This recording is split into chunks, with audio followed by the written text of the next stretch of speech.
ତୁମେ ମୋର ସେହି କପଟି ବନ୍ଧୁ, ଯିଏ ମୋ ଛଳ ଛଳ ଆଖି ଦେଖି ରଙ୍ଗା ଅଧରରେ ହସି ଦିଏ। ଯେବେ ମୁଁ ତାକୁ ବିକଳ ହୋଇ କୁହେ ଜଗା ତୋ ଡୋରି ଲଗା, ସେ ଶୁଣେନି।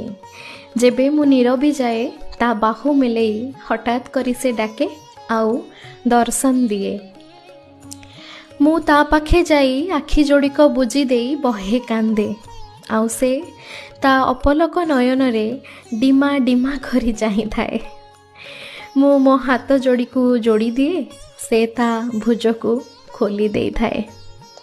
ସେ ପକ୍କା କଞ୍ଜୁସ, ତାକୁ ଭକ୍ତି ଭାବ ମାଗିଲେ ଜମା ଦିଏନି, କିନ୍ତୁ ଭାବରସରେ ଭିଜିବାକୁ ଛୋଟ ପିଲାଟେ ପରି ସେ ହୁଏ।